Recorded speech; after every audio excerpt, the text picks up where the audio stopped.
भारताच्या लोकसंख्येपैकी 50% लोकसंख्या ही तरुणांची आहे. तरुणांनी ठरवले तर ते काहीही करू शकतात. येत्या काळात तरुणांनी पर्यावरणाशी निगडीत समस्या लक्षात घेऊन सामाजिक दायित्वाच्या भावनेतून पर्यावरण विषयात काम करायला हवे.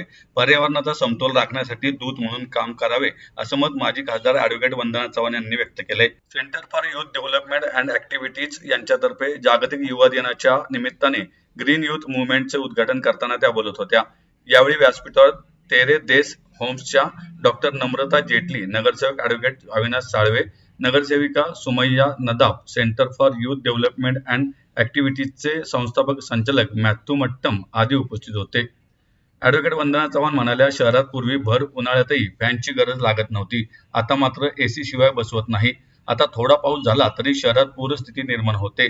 जागतिक तापमान वाढ आणि पर्यावरणाचा दिवसेंदिवस ऱ्हास होत असल्याने ही परिस्थिती उद्भवली आहे. बदलत्या जीवनशैलीमुळे शहरांमध्ये कार्बन डायऑक्साईडचे उत्सर्जन वाढत आहे. आता याकडे दुर्लक्ष केले तर येणाऱ्या पिढीला दप्तरात वह्या पुस्तकांसोबत ऑक्सिजन सिलेंडर घेऊन फिरावे लागेल. ॲडव्होकेट अविनाश साळवे म्हणाले, देशाप्रती आणि समाजाप्रती प्रत्येकाचे उत्तरदायित्व आहे. आज ग्रीन युथ मुव्हमेंटच्या माध्यमातून युवा शक्ती पर्यावरण विषयात काम करण्यासाठी पुढे आली आहे. येत्या काळात आपण एकत्र मिळून कचरा व्यवस्थापन आणि पर्यावरण विषयात काम करूया. मॅथ्यू मट्टम यांनी प्रास्ताविकात पर्यावरणाची चळवळ सुरू करण्यामागची भूमिका स्पष्ट करताना कचरा व्यवस्थापनाबाबत मानसिकता बदलल्याशिवाय भारत विकसित होणार नाही. स्वच्छता आणि कचरा व्यवस्थापन यावर काम करण्यासाठी ही चळवळ उपयुक्त ठरेल असे नमूद केले. ही आर्मी एस्टॅब्लिशमेंट्स काय आहेत आपल्या इथं, कारण त्यांना फॅन लागत नव्हता. आर्मी एस्टॅब्लिशमेंट्सना कमीत कमी खर्चामध्ये आपल्या लोकांना घर द्यायचं होतं, म्हणून फॅन लागत नाही. पुणे शहरात फॅन लागत नव्हता. आज आहे का ही परिस्थिती? Impossible, right?